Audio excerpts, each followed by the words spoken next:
Welcome to the Outer Realm with Michelle, Desrochers, and Amelia Pisano.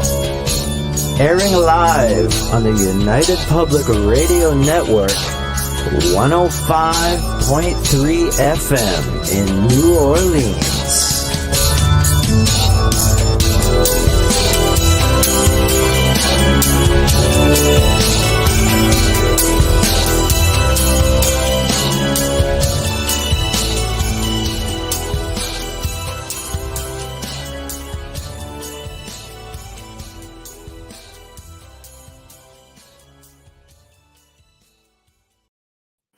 Good evening, everyone. Welcome to the Thursday night segment of the Outer Realm. We are broadcasting live on the United Public Radio Network, UFO Paranormal Radio Network, 105.3 from the Gulf Coast and 107.7 FM from New Orleans. We are fully sponsored by the amazing folks over at Folgers Coffee, who have been on this journey with us since the very beginning. So big thank you to Folgers. We appreciate you so very much. Also, big thank you to Dr. Snick, the sonic surgeon, aka Justin Snicker, for the contribution of his time, his music, and his voice for the intro that you just heard. He's an award-winning composer of Halloween, horror, sci-fi, and dark wave electronic music, which can be found on any of your favorite music platforms.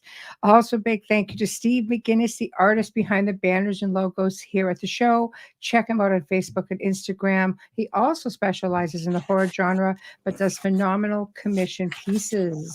So, advertising time. The Outer Realm and United Public Radio are pleased to be proud sponsors of the upcoming event Contact and Disclosure Symposium 2024, which takes place in Toronto, Ontario. And this is at the Off-World Bar. Yep, full day thing. They have great speakers. We will flash up the website throughout the show just so people could go check them out because it is coming up quick. Also, the Outer Realm is happy to announce, of course, for the second year running, that we are sponsoring again the Halifax Paranormal Symposium. It's going to be held Saturday, October the 12th. And it's going to be a whole lot of fun. Last year was completely amazing. And its director, which is Dr. Elliot Van Dusen, you guys can check him out with Dr. Jana Greenberg every Tuesday night on Science and Paranormal. So it gives you a little bit of an idea what to expect, because I believe Elliot will be speaking as well. So in order to communicate with us and our guest, of course, which we all know Joe doesn't really need much of an introduction. He's shaking his head at me. But yeah, but he is our dear friend, even if he's in the doghouse right now. He's like a dear friend, and he's owner of the network. He's our producer. He's I was on mute because I was laughing too hard. I know. And we thought it'd be fun to do this kind of like round table talk, and because he's like Mr. UFO, ET. We're going to talk about all kinds of stuff. But wherever the conversation takes us, however, you guys have to be in one of our 7 chat rooms. We are on Roku TV. They do not have a chat room. And remember to check out Roku TV also for the show archive, along with a lot of other archives. Mm-hmm. So don't just limit yourself to the computer. Just get on the TV, see it on the big screen. Good for you, not always good for us. Yeah, especially when I have days that are much makeup. Yep. Yeah. So anyway, without further ado, come on, Jojo. Bam. There we are. Yeah.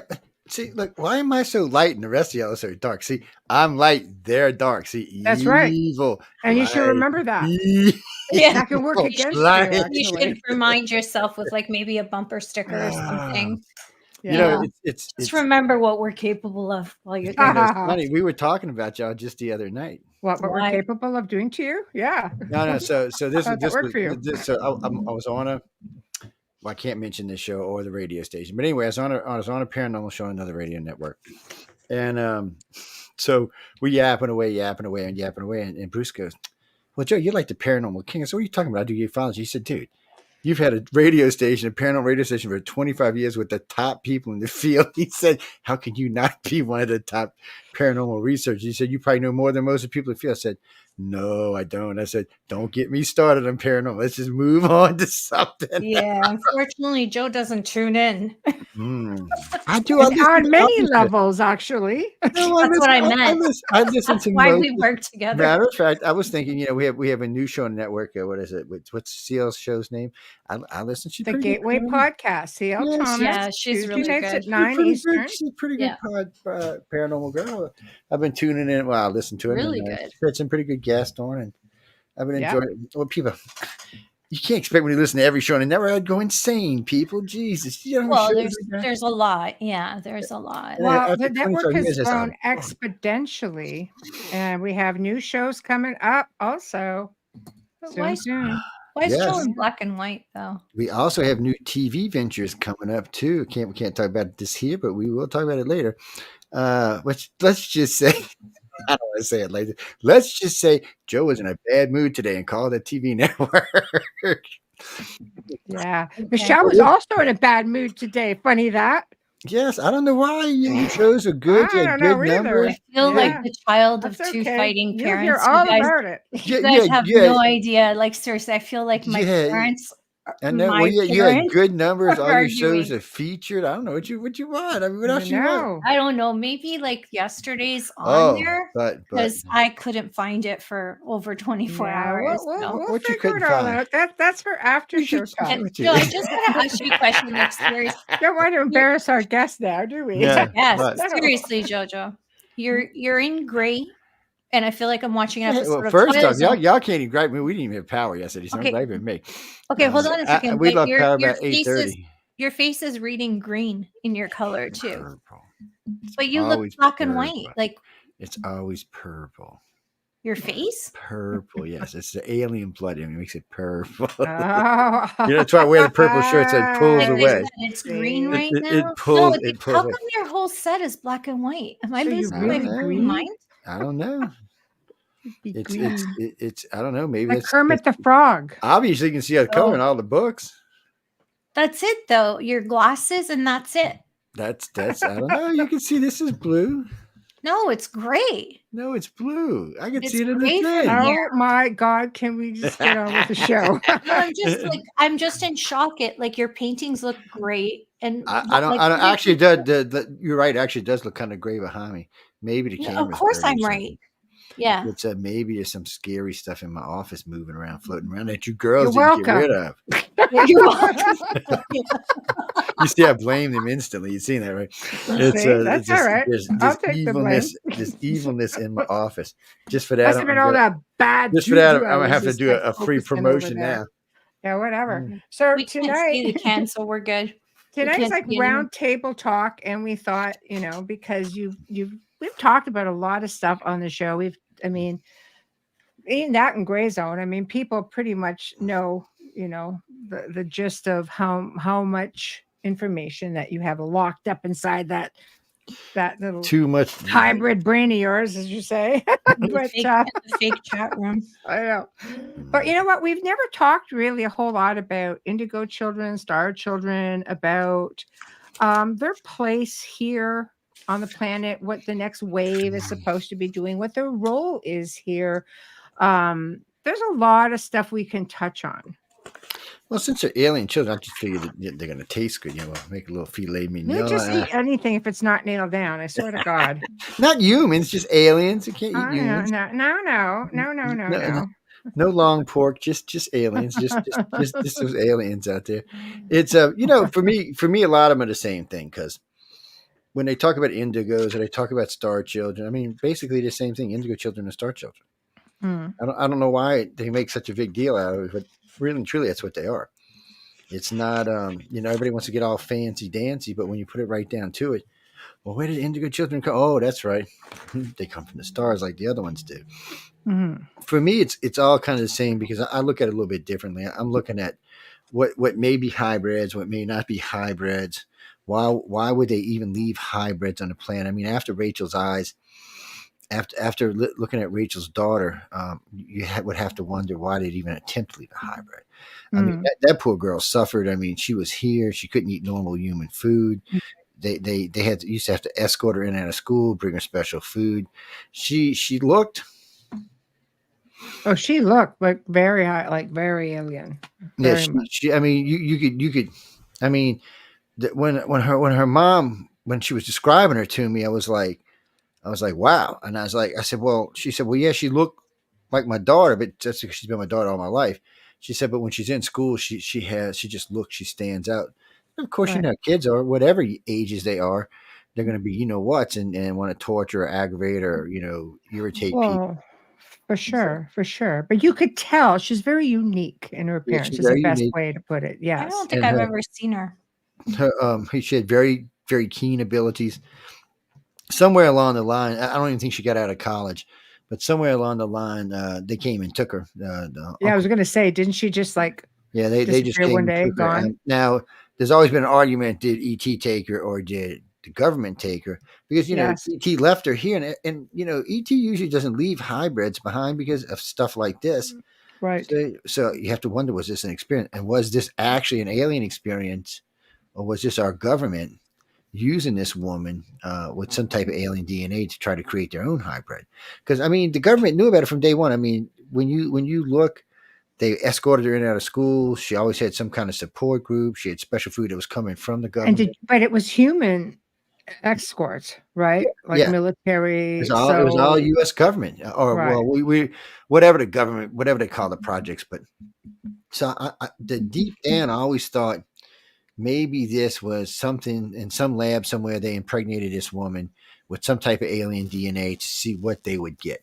Right. Because I could never understand why ET just didn't intervene or come take the child or modify the child.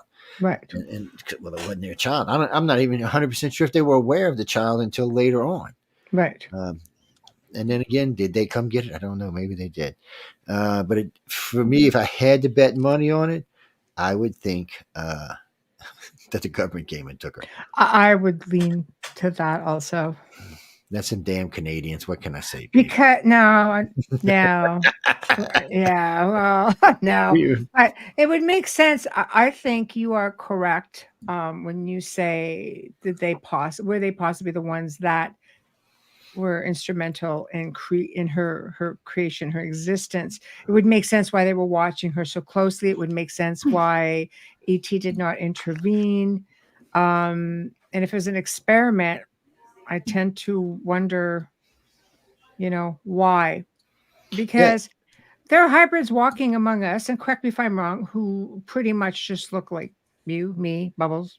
Yeah, you're just everyday people. So I hate using the word hybrid because I mean technically they are hybrids, but for us, so let's say that one of y'all's children was a hybrid. And when I mean this, I don't mean that ET came down and directly did this or that.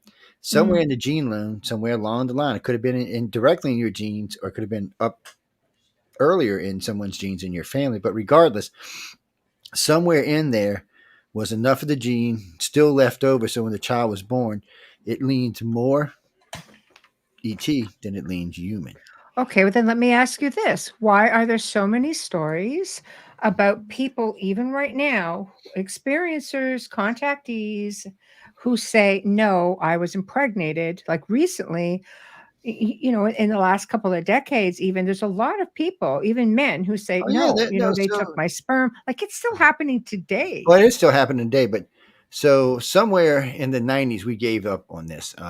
Not technically. I mean, there's still a research project on the site, but we had gone over almost 6,000 cases, or 6,000 doctors actually. These are the cases that we actually considered legit, and we called and asked because the woman told us, I took the test, I was pregnant. Right. Half of these women had ultrasounds. The baby was there. So I asked the doctor, I asked it, you know, we had permission. We called the doctor, and I asked the doctor, you know, was it a spontaneous abortion? Was it this? Was it this? We had a whole list of questions we asked. And the doctor said, no. He said, as far as I can tell, she wasn't pregnant, even though, these are quotes, that I knew she was pregnant. She was not just the baby was gone, but all the hormones were back in balance. And it was like it had never happened. So this is not any human technology. We don't possess, even today, we don't possess this technology, or our planet would be a much happier planet. So obviously, there'd be no menopause. Well, yeah, Dad, see that alone. I mean, so for men or women, for that matter. So it's at this point, it just you have to. So when you get back to the hybrids, you wonder, okay, we know that they're producing these children are being born because of whatever this gene is, and we know from time to time they interject a little bit more. But once a child leans to a certain point, so let's say they show telekinesis, they're gone. They're not going to kill them. I don't want anybody to get the wrong idea, but they're going to take them. And I'm not talking about our government. They're not going to allow our government to have anybody that possesses the power of telekinesis, especially long range. We're not going to let leaders get their little arteries squished out every day and watch them die around the world. No. We're not quite ready for this technology yet. But they also watch to see how much you project, how your telepathic abilities are, how you're using your telepathic. So at one point, they want you developing your telepathic abilities. They really do. They want you to be able to sense things. They want you to use your empathic abilities. They want to know. They also want you to learn when it's your emotions and not someone else's emotions. And they also want you to know when you're sending and causing other problems without realizing. Because distraught people, people in distress, people for different reasons can just send it out in a wave. So if you're even a reasonably decent empath, I mean, just reasonably, your whole freaking neighborhood could go from laughing at TV to bawling their eyes out and not even have a freaking understanding what happened to them just then. And it's just because that one individual, if this is like a super telepath, that's a whole region. And we've seen that happen in this country before. So they were talking about this in the early 2000s, how the West Coast regions always seem to be depressed for about, the majority of people seem to be depressed for about 10 years. And then it switched to the East Coast region. So whatever it was, it seems to be moved out of play. But, they want you to develop but even those abilities, when they get to a certain point, they have to take you. Because if you can start using your telepathy to start controlling people, that's a no-no. They don't want you going into somebody's head is one thing, going into somebody's head and changing things around or making them do what you want. Like, please make a donation to the United Public Radio of everything you have in your bank account. No, that's bad. Now you say, oh, make a donation of $100. They might let that slide, but you get greedy, they're gonna come looking for you. No, I think I'm guilty of the only time doing that was because somebody obnoxious was across from me in a restaurant and the whole table was obnoxious. Like they were irritating everybody. That's the only time. But it happened. I did it for the good of humanity and for everyone else enjoying their food. It's funny. My friends ask me, you just text me at the weirdest times. I said, yeah, because I just I don't tell them. Well, something like y'all, I'll probably tell y'all. But like sometimes when I just text you out of the blue, it's just because I just picked up something. Whatever it may be, it's just if it's a blue text for no reason, then hey, what you doing? How you feeling? That's because I just sent something. That's all. Really. And when you say, "Hey, brat, what are you doing?" What does that mean? That's to get you fired up to say something like, "What do you want, asshole?" Well, excuse my language. Okay, let me change my response. Give me a minute. Anyway, but those are because. Once you start to learn you have the abilities and you learn that you can start using abilities, and whoever sent me that email earlier today, or was it yesterday, about telepathic abilities don't exist. Well, they do. I agree that not everyone possesses them. I'm not one of the ones that say everybody possesses them because I've tested so many people now that I know it's not true. But the ones that do have them. And if you don't believe me, just ask the Navy or the Air Force, because they're actually actively recruiting people with advanced telepathic abilities. Of their words, not mine. They started doing, I think it was 2002 or 2004. So they are actually looking for people who have these abilities. If you're good, if you're a good telepath, you can probably get a high paying job, probably working for one of these. Sure. Or just go freaking missing. I was just going to say, never. Right? No. You'll probably get a cush job. Yeah. No. I haven't been able to do any of that in years. Yeah, So I'm not. I don't know nothing about any of that. You're talking to here. Never did anything like that. I was just making a joke. They usually give these people cush jobs, beautiful apartments, penthouse. And as long as you play ball, you just keep getting spoiled. If you don't, call you you're up in just the morning. MIA. Well, you also have to remember, with those abilities comes a great responsibility, and that being karma as well. Somebody just or Friday night, you're intruding. How Donald Trump was an empath. I'm like, I said, well, don't take this the wrong way. I said, I have personally not sensed or seen anything that I would consider empathic. Not Yeah. to say he's not. I'm not hating. You I- can't be I a don't know. narcissist and an empath at the same Right. time. You And I'm know, not so hating on Trump. This isn't political. This is I personality. just, yeah, but I just, Because most usually politicians are if you think- narcissists. yeah, most of them are. Yeah. And then somebody asked me, who would, if you had to pick a president, who would you think? I was like, so we're not even going there, my friend.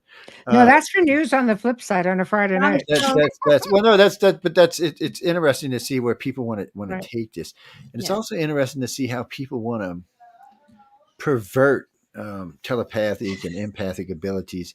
And when I say that, I mean this in a couple of ways. Which I'm not one we laughing. can't I'm one we can't discuss in this show, but people use these abilities to gain money, to gain influence, to get over on people, to get their way with people. It's easier to win an argument when you know what the answer is going to be before every question. It just is. But there's one thing people forget, and that is your own human emotion into play and and- ego and play with that. So it doesn't always work. You It have doesn't to always work. You a get lot mad. of people out there who are very good at deflecting and switching things around. So boomerangs you back or right in the face. There are, but then there's people out there you can't do nothing to stop them. They're going to get in no matter what. It's just Anybody you my look my, at. my thing has always been is those people we're just talking about. Really, what interest do they have in us? We're not trying to take over. I'm not trying to remove Trudeau in pink shorts and take his job or anything. Why not? We because are. Did I say that out loud? We are. Canada. Look, I thought America was messed up. Canada's messed up, people. No. I'm just not ready to take over up there Well, yet. there's a 99% chance he's losing the next election, we and can only hope. that's just Well, I open. told you every time. So I can't. Let's stick back to empaths. Raul's running it, but I can't remember her name. But every time she comes on Yes. air now on her podcast, she says that when Raul dies, she's taking over and she's going to make it a democracy. That pink shorts, not her words, but pink shorts would be more than welcome to come down and rule Cuba. I don't think. Let's not go there. I got a lot to say about that. Let's not go there. Wrong show. Wrong show. It is the wrong show. So let's get back. This let's might be get back. empathic abilities he's using to hypnotize her down. He has zero empathy, and that is evident in anything that you look at. Right. Oh, I love him. He's so sweet. I know you do. Let's move on. So let's get back to hybrids. Let's get back to hybrids. You don't like to call them hybrids Because they're not really hybrids. They're just so it would be like saying that because this child of yours possesses this ability and this one don't. They're a hybrid, but they're not. They're just your child with their DNA slightly moved or slightly altered. These things have been in our DNA for a long time. So what about the new people who are saying no? This just happened. I mean, I've talked to people who swore like I've never had children, and the doctor's like, you absolutely can and have had. Well, children. yes, but those hybrids aren't here. Those hybrids are going somewhere else. They're not. They're too they advanced for probably been here. taken elsewhere. They don't like. They So still off world. what you find with most what we like to call missing baby cases is at 3 months the fetus just disappears. It just Do disappears. these people know they're pregnant? Some do, some don't. So this could fall under how many times women have reported feeling like they just had a heavy period. Say they didn't know they were pregnant. And in a lot of It could have cases, been just like that kind of thing where they take it and make it look like something else. yes, yeah, and in a lot of cases, they do a reset. Now, they basically just reset your vitals so that as far as you know, there really wasn't a pregnancy of any kind. Yeah. Yeah. So there's a couple of things they can do up in there, and it really depends on who we're talking about, what alien group we're talking about, and whether the government's involved or not. But they can't really allow hybrids into our society openly because one, we don't know what their abilities are. Two, if one was to get an open and really show a real ability, what would happen to them? Ooh, they could end up dead or crushed or any other damn thing. Because right now, planet Earth is not in its most peaceful form. It was recently, but last 4 or 5 years, it seems to have been getting really hostile. And it's just not a good place for anything that's outside of the norm. Mm-hmm. So, and I mean, think about it. If you walked out your house and you seen this 6.5 foot alien looking thing walking through your front yard, you'd be like, John, get a block of cheese. We got to take him out, baby. Get a big one. Don't get one of them little ones. Get a big one. Are you looking for me to send you cheese? Because right now I could it use some costs cheese. more than gold. I know. It's true. We can't get in there, but that's It'd be true. cheaper for me to send you a bar of gold right So, now. That's so, what I'm saying. yeah, that's Kinsley the other day. He said, "I will trade Bitcoin for good cheese." sound like the I fellow. wouldn't take Bitcoin, I but was I'll sell him the laughing. cheese if he wants it. Well, I've made a little money off Bitcoin. Some other people have too. You just got to be careful. That's all. And aliens like Bitcoin. I mean, it's probably their money because you can't trace it. It's probably what they use for We're cash. seriously talking about cheese right now. Cheese and Bitcoin. Or are you hungry? You know, I'm just going to send an alien to Amelia's house to give me some damn cheese. That's how it's going to happen. Wouldn't be the first time it was an alien at Amelia's house. One day, It's never in my house, though. I have to request it in like 10 times a week to make sure it gets here on time. Oh, I can understand that one. It's never in my house. It's constant screaming, where's my mozzarella? Where's this? When did you tell me? 2 weeks ago. It's like, and you're in the middle of cooking and you can't finish because of it. So no, it's not here. We have a warehouse and an office. Yes, well, I can send the alien to the warehouse. They can follow him around until he gets to the warehouse. They can take whatever they want. That's what I'm saying. Get a good wheel or something good. Camembert. Something good. Yeah, don't go for the cheap cheese. Yeah. Don't. All right, enough cheese talk. Cheese in the now I'm hungry. Now Joe and I could just do a food show.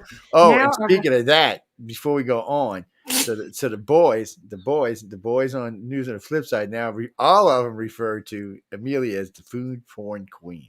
Oh, just so you know, even so, we got a new female host, and she's like, "What are y'all talking about?" So she's food porn, man. Don't worry about it. So she's thinking porn isn't with food. I'm like, no, that's not what we're talking about. We're talking about she sends these pictures of food all the time. Sean was going, "Oh my god!" Jay's like, "She's killing me. She's killing me." I said, "She's evil. That's all. She's evil." That's the alien in her. But we also talked about the picture. Yeah, the alien in me's a chef. I had to show the picture of you in front of your TV. You forgot about that one, didn't you? Oh yeah. No, I know about that one. I'm more comfortable with that photograph. She's alien, y'all. Real. I'm a little bit, but the funny thing is I didn't see anything in that till 3 years later. I always was like, was this always there? You know? Those are usually the best ones. Yeah, but it's just so bizarre that I guess because I was taking a picture of the dog on my lap because he was annoyed that I was reading. Mm-hmm. And I took a picture of like how in my face he is for my daughter that I didn't really look anywhere else. Hi, Dolly. I didn't look anywhere else. Alien. So it was quite shocking when That's quite shocking. She found out she's a damn alien. No, it's like shocking about working with you guys and learning from both of you and our guests. You tend to be more observant of things now. So the reflection of the TV was a blue alien thingy. I was like, what the hell? When you zoomed it, you could clearly see that there was several of them, but there was a human spirit in there. Mm. That I did catch on, but there was like 3 or 4 of them, and we probably caught it. If you're looking, it was creepy. It was probably you caught an abduction when they were putting you back. That's probably what the hell that was. Well, when she was sitting up with her dog, that makes sense. Yeah, because she was kind of, oh yeah, come here, Versace. You're gonna take a picture. Sorry, I just landed. Just landed. Just got back. That's probably why the dog was in her lap. He just got back. Like, oh, Mom, where you been? Come back. Well, that would be funny because I was reading Andrea Perron's book with George Lopez, so that would have been fun. I even said to her later, like, did you have something to do with this? She goes, was the family there? I'd actually forgot all about them. Yeah, it's been that long. Yeah. But let's get back on track. Yes. Okay. We started out talking about Indigo and Star Children. So tell us about, Indigo and Star Children. What's the difference between them? And why does there have to be a difference? Well, a lot of people think they have missions as well, right? Like that there's a whole influx of new souls coming in. It's kind of like so people since this happened have tried to add things to them, but originally when this all came out, Indigo and Star Children were exactly the same thing. It was just this group called them Indigo and this group called them Star Children. Well, because of people like me who's a pain in the ass, going, "Whoa, why did you do that? Why don't we just call them one thing?" They decided they wanted to add things to them, but adding things after the fact doesn't work for me. It's got to be from the beginning. And since I was here when they first started doing them, yes, people, I'm as old as dirt. So, so, so I was here. You know what we say in Italian? Più vecchia della luna. You're older than the moon. Yes. It's, the moon came later. It's much later, actually, too, to be honest. Okay. I don't want to get you off track. I'm going to stop talking. And if anybody's got questions or comments, just post it. We will address them as it comes. But that's really what happened in the beginning. They were the same thing. They were the same coin. It's just for some reason this group wanted to call them this and this group wanted to call them this. And then this group got all new agey. So when they did, they decided, oh, well, Indigo's got to be new agey special. Okay, if that's what you want to do, that's fine. But that's what they did. And then the new agers said, well, I mean, the Star Children people are like, well, wait, we can't let the Indigos get away with that. So we got to do like this. And unfortunately, like I said, I was there when all this happened. So I was kind of disappointed by that because for me, it doesn't really matter. If you're a child of any contactee family, and I mean that the father and the mother and the grandfather and so on back is long. So if you're one of those children, then you are a star child. That's where you are. You can't even be anything else. That's what you are. And if you want to say you're indigo, that's fine too. But really, that's what they are. They are the children of the advanced contactees. They're that 16% of the group that we talk about that's hidden out there when the government did their survey and found this 16% of our population was way advanced children. They couldn't quite understand that's those children. Couldn't it just be a trickle down in genetics of savants? In some ways it are. Well, it's not savants because it would be a little different, but this is different because so a true contact, or I should say a true indigo, true star child. So if you ask them a question, let me say I was talking to one and I said, well, could you tell me about the universe in a nutshell? That's Stephen Hawking's book. That's his book for dummies. Okay. He said for layman's, I'm going to say for dummies. That's what his book for. I've never read the book. I could quote the book page for page. Okay. I'm the dummy that needs to read that book. So the thing about it is, I mean, there's no reason to read it now with all the new math out there. But anyway, if I was to ask them that, well, they had never seen it before. They had never read it. So I'd say, tell me about chapter 25 or tell me about advanced quantum. And they would just go through it just like they were reading from the book. And in a way, they are reading from the book. Somehow or another, their subconscious can tap into that information and use it. That's a true star child. That's somebody who's learned to adapt to their abilities that were given to them through all the genetics coming down and now have learned that they can use them. One of the things we've always done, and one of the things we're bringing ICAR back in full flame is just so we can start teaching people again that you have these abilities, use them.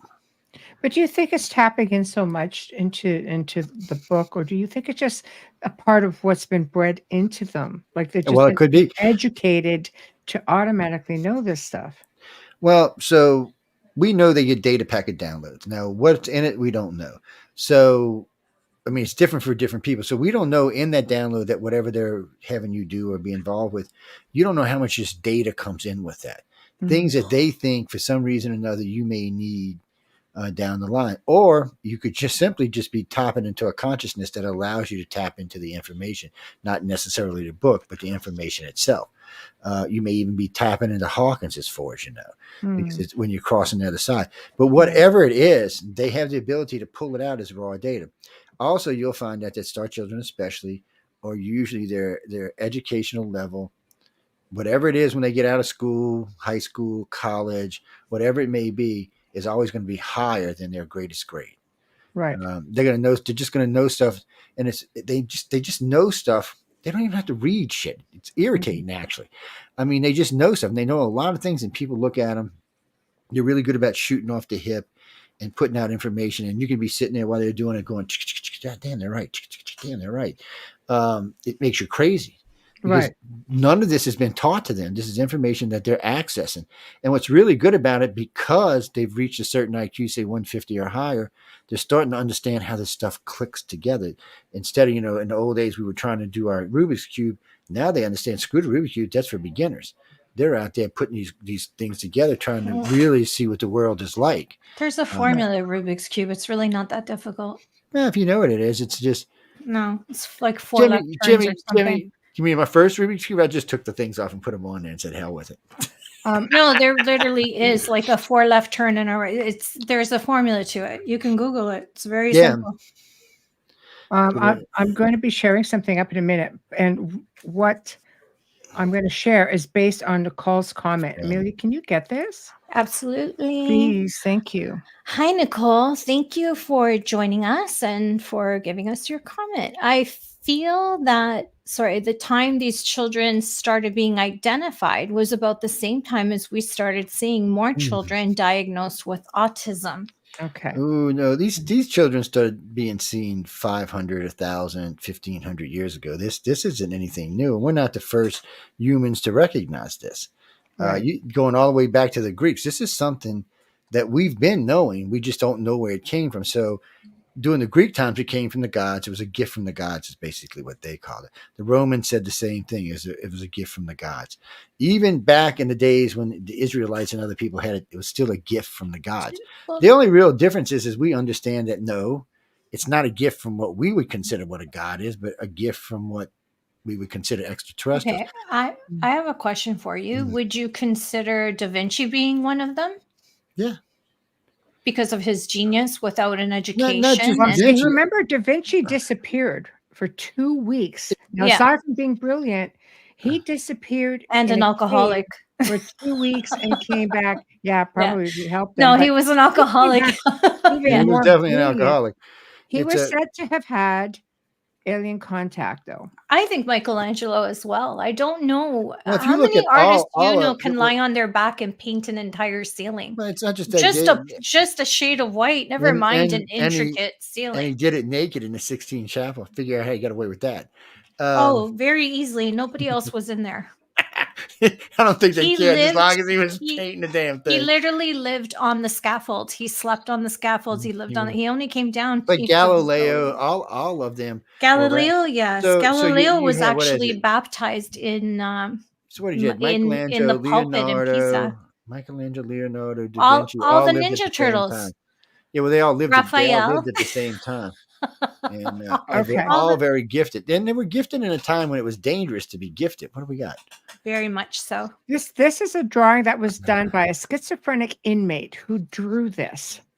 Okay, so what is your take on that? I don't know if I can make it any bigger. I can't see what it says. I just see the drawing. But that's because my computer's small. Let me see if I can. There we go. Okay, there. Okay. This was done by a schizophrenic inmate. Holy. Well, it doesn't mean they're not brilliant. They could have accessed a personality that. But I think it's labeling, you know. I tend to wonder if this is just part of just how we label. Wow, and he's got Fibonacci sequence up in the top left. Mm-hmm. The shell. Right. They were. No, I don't know. He was trying to put something together there, but what does it mean? You'd have to know what the connections between each one is. I'd like to be able to read. Interesting to share, you know, and as Tesla would say, some of the magical universal numbers of the threes. Absolutely. Can you read the text, Michelle? I can't see it, but have you read? Okay, so the text at the top says United States Government Department of Justice, the gates have opened, my time has come, your cities will burn. Thought Farms, as you can see what he's got up here, all these little numbers. Zion, he gets into some of it. I feel is a bit of propaganda, interlocking dimensions, musical resonance, all frequency. That makes sense. Yeah. For your intellect, I've simplified this as far as possible. It requires someone stupider than I am to communicate to you, and through your own incredible.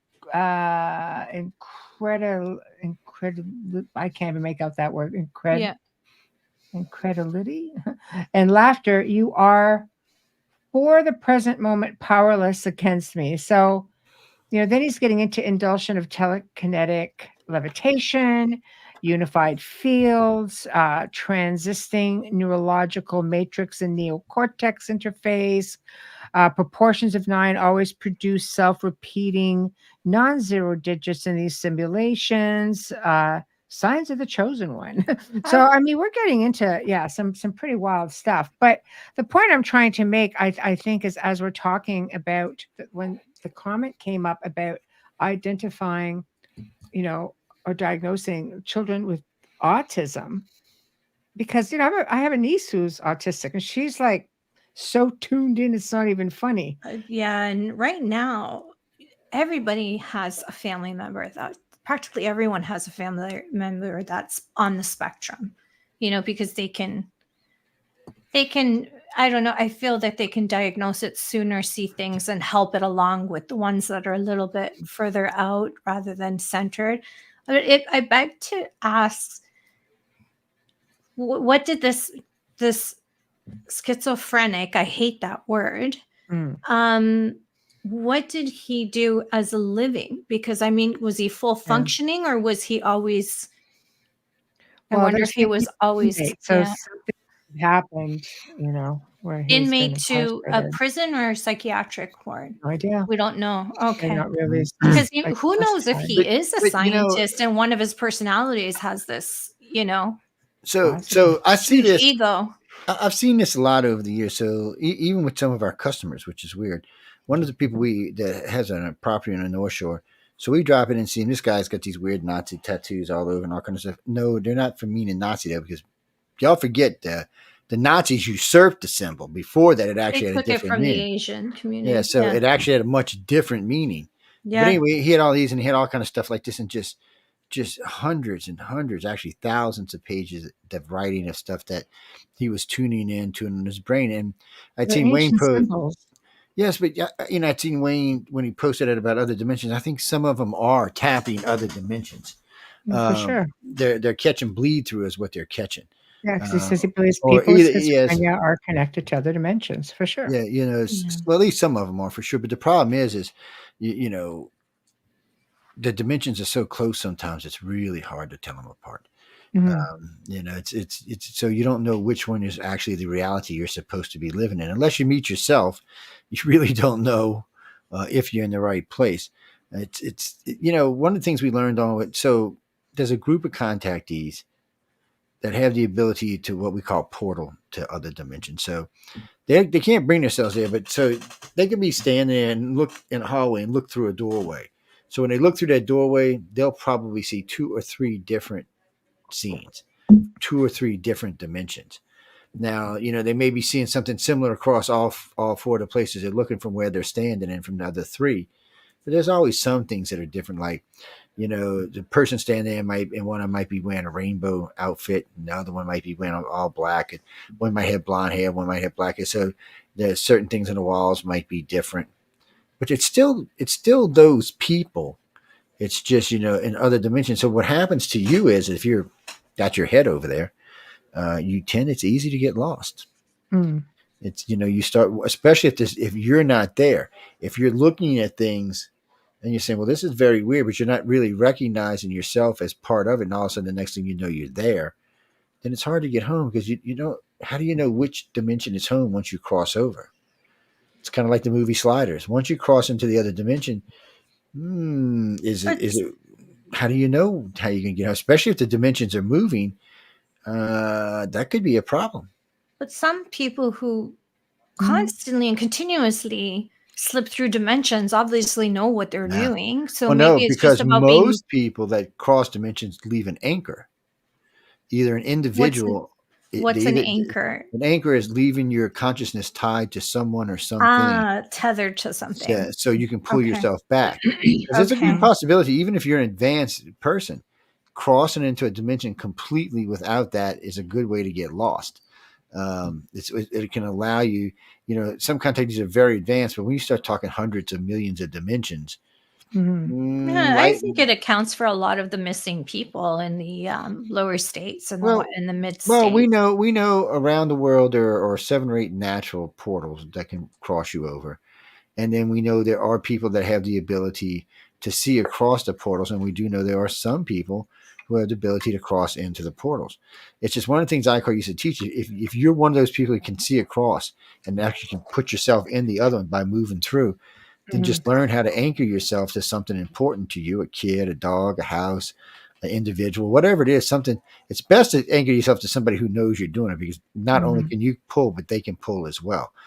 Because you never know when something over there might decide it wants to keep you. I know and someone not who let you did come that back. from childhood, and would That's what see I'm all saying. kinds of things going on, and it would just be like they totally could see into what was happening, and it was, like a view, a dimensional window, I guess you could say, you know. Well, that was the first time one of our contactees really had a good explanation for the black-eyed children, or the black-eyed people, I should say. They were witnessing the black-eyed people working in abduction in a different dimension. They were actually watching the whole thing as it went down. The Greys were there, and they were Right. watching the whole thing. So later on, being that they were contactees, the next time they were on board the ship, and the Greys had them, they asked them, and they introduced them to them because they were on board the ship with them. They're basically us, just slightly looking different, but they're around the same technological where we are. They're not dimensional. They're from this galaxy. They're just being taken just the same way we are. Matter of fact, with the exception of maybe they didn't start out as a slave race like we did, they're probably not much different than we are. From what I've been told is they work our dimensions, we work. I mean, they work our abductions, we work theirs as keepers. Mm-hmm. And I guess maybe it's because, with the exception of the eyes, we look pretty much the same. I don't know. Now and before anybody writes to myself or Michelle and me, that doesn't explain all the black-eyed things. Okay, that just explains that one particular group. I don't want all you demonists writing to me say it's a demon. That's Michelle's. There is Anyway, no proof that black-eyed children are demonic. That I agree with you, but I always hear it. I constantly hear paranormal people tell me they're demonic. Just stay away from them. I think it's because black-eyed. they're Yeah. limited to what they're been educated on. I believe that's why. I've had a deep fear of them before meeting Michelle and understanding other things. So I can see why they see it that way, because it's in their realm of, demons and negative It's also entities. And conditioning. Yeah, don't blame me, Yeah. because the producers, out of every answer I give, always go for the worst. yeah, You it know? doesn't. Yeah, I have no sells. creative It sells control over the really shows I well. film. Yeah, I think it's because they're always saying, "Don't let them in." Well, if you knew there were aliens, you probably wouldn't let them in either. Like they're if creepy you got that looking. option, I mean, for the most part, you might not. Well, no, I mean, so a girl drew me one. She's like 9 years old. A couple of months ago, she drew me a picture, and it would look just like you, Amelia, except for this part of your eye was black instead of Yeah. white. And I didn't realize this, and she pointed it out to me. She said, "No, Mr. Joe, let me show you." So it was all black, but Mr. Joe. so sweet. Aw, And yeah. and I always tell people not to call me that, but this part was actually colored: green, blue, red, yellow, orange. There was like 5 different colors, and I never knew Crazy. that before. And she said, "No," she said, "most of the time because it's black on the pupil in this." She said, "But not always. Sometimes the pupil's a different color." I was like, "What?" So I put that into the iCard database and started asking people and said, "Hey, have you seen this version of a black-eyed person?" And a couple of people came up and said, "Yes." I was like, "Okay, that changes things a little bit." But still, You can Google black eyes. There are certain races of humans that actually have. Mine have turned that color. Yes. I've people, had people I film with catch it on camera. Yeah. I if, think when eyes someone's change if they're color. human and they're black-eyed, you get out the cross and holy water. No, but I believe He our wears a eyes. cross. It's like a mood ring. When I get mad, it's just like, that's it. It's Get the like, holy like water, mood ring. people. Get the holy water, damn it. Get the good holy water. I'd like to know, when Lady Spider wishes, they scare me. Can you write down why they would scare you? Yeah. Because this seems to be, I'm interested in her thoughts on that, because let's face it, most people, is it because it's media, or is it an inner fear that's just bubbling? Yeah. No, Well, it's me, because Oh, I don't like 'em. me, please. Interfere. Right. But Huge interfere. it's only because Yes. that the media and everybody out there put this out as a bad thing. So what happens is you might get 15 good cases of black-eyed people. You get one bad one, and that's the only one anybody ever pays attention to. Right. That's it. Nobody else pays attention to anything else. They only pay attention to that one. So that one becomes a standard, when of course it's not the standard. Mm-hmm. Yes. Right. Dolly, I know you're an alien chick. You don't even, baby. Well, I was looking at my eyes, and I sent pictures to Michelle because I said I never realized before I don't have flex. I actually have 3 rings, and there's a name for it, whatever. But in that article, they were talking about people who have black eyes, like from different parts of the world, and it's just common. It's just their I think eyes genealogy. change colors. Eyes change colors. Yeah. I've had my eyes have changed different colors. Absolutely, yeah, especially And with it's green like, eyes, that happens. So for first sure. off, eyes don't change colors when you're young. It's usually when you're over 40, by the way, in case y'all didn't know that. And there's a reason why. Oh yeah, enlighten me. No, indeed not. I can't tell you those kind of secrets. Then they'd have to Oh, come. sure. That's because you're making it up. Well, No, Joe, it really was and nice truly. No, having really you and truly. on You can tonight. look for Thanks for yourself. joining us. You can look for yourself. You're Every not going time to Joe really says to find. me, he goes, "I can't tell you. It's a secret." And No, I'm like, it's "That's called it's Get out of bullshit." him no because tonight, but if you I guys tell will you be hearing it. if I tell you you're not going to like it. So Why? the thing about it is you're not going to find anybody young eyes except for maybe Hazel may frivol back and forth, but you're not going to really see anybody's eyes really not even 40s. It's more even like in the 50s. Yeah. It has to do one with our personalities change. And we change who and what we are. It's not just that; our hormones change as well. I'm Yeah, back. but my eyes are identical to my 40s to my Not 30s. not everybody's changed, but a lot of people because their No. hormones change. But that's Eye what I color said. It's change. like a mood ring. It is kind of like a movie. Yeah, I just know Yeah. that mine haven't changed because I've had surgery on my eyes, so I've got pictures like through the decades. So, but You usually know? once they change, a lot of times they don't change back. Sometimes they do, sometimes they don't. Sometimes Oh, they go mine has another go way. many different colors. But it's usually with people who already have colored eyes. My daughter has black eyes, but there's white around them. Like they're so dark brown. They're not black, but they're so dark brown you can't see the pupil. She has my mom's eyes, which in Italian we'd say castagna, which is chestnut. It's like almost black, almost like espresso, really, really, really dark, which they're gorgeous because I envy you ladies with the dark, dark brown eyes because you can wear any makeup and any hair color, man. Like you just pop. The rest of us have to find a way around the color wheel. But Well, yeah. Like she goes angry, it go orange. Yeah. oh, my sister says they go orange. Yeah. See, and when I cry, mine go green. Well, Crying, like they just go complete like mint green. They're ridiculous. yes, blue eyes are just shades of blue. I mean, from bedroom blue to silver gray blue. There's just lots of shades of blue in between. Green. There's usually just dark green eyes or deep green eyes, and then there's green that fades into hazel. Most of mine do, or they go slate, blue, gray. Yeah, but for black, some reason, and another color that I won't say. But some reason, green eyes tend to like to be green mostly.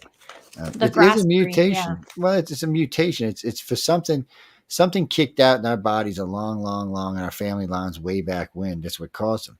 It's just a mutation. Everybody's like, oh, it's so special. Well, it's cool to have different colored eyes, but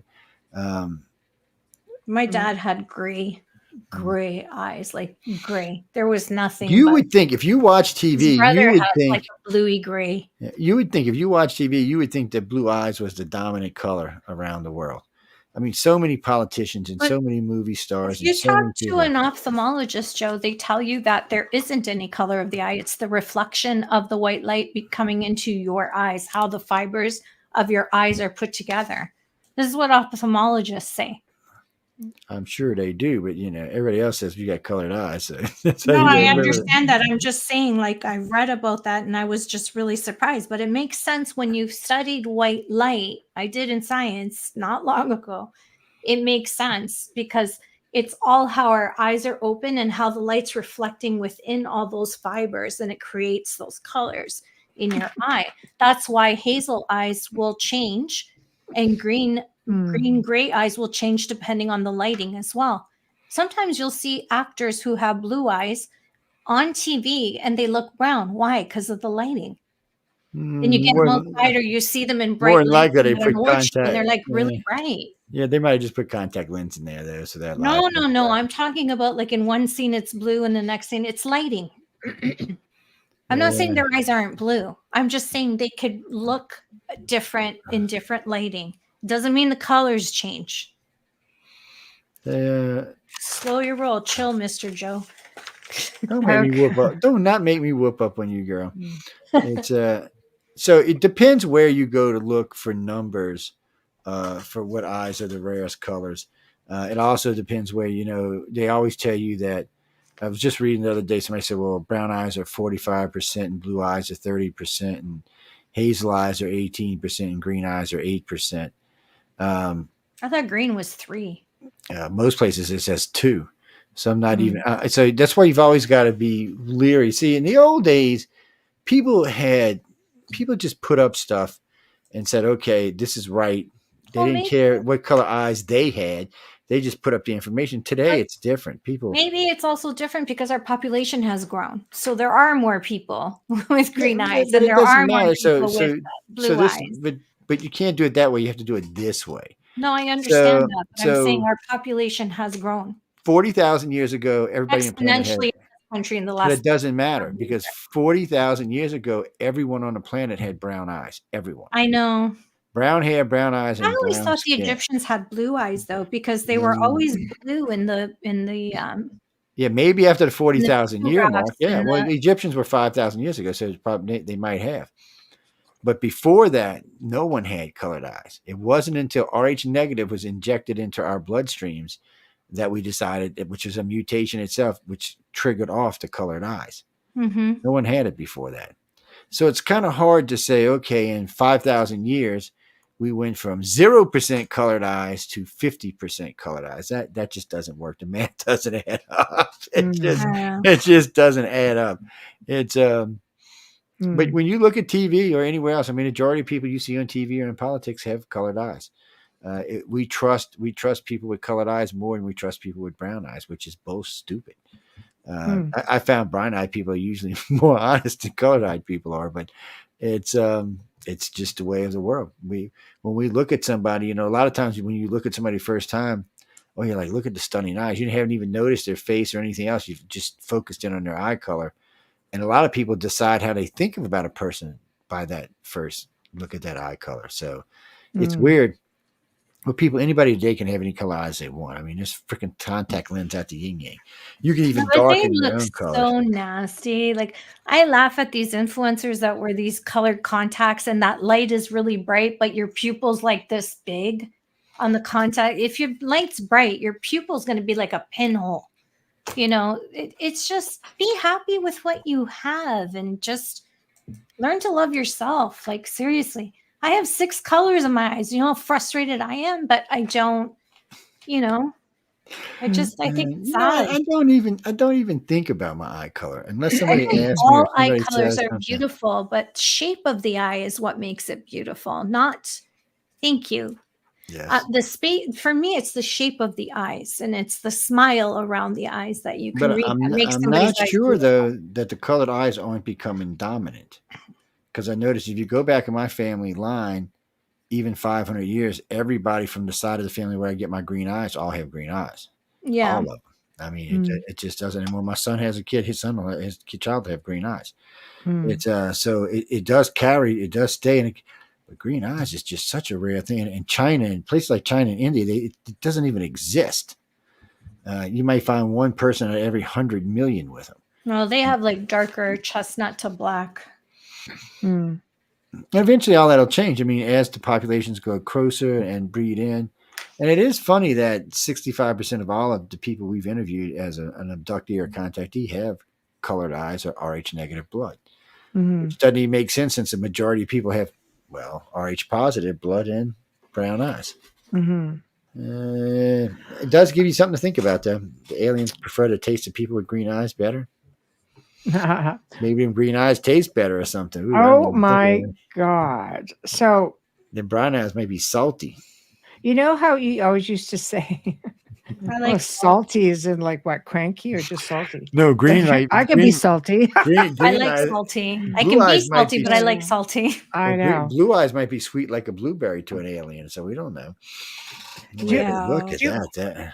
Do you remember? Dolly's like, we did a show in the Gray Zone where we were talking about different alien races, and you had talked. We talked about these small brown. The cleanup crews. Well, you call them cleaning crew, and some of them just had these cloaks, and they're hooded and stuff. Okay. I read an article There's recently. 2 different kind of brown aliens. So go ahead. Okay, well, the cloak guys, okay, that's are the great. ones that, because we talked about those as well. And I just read something recently where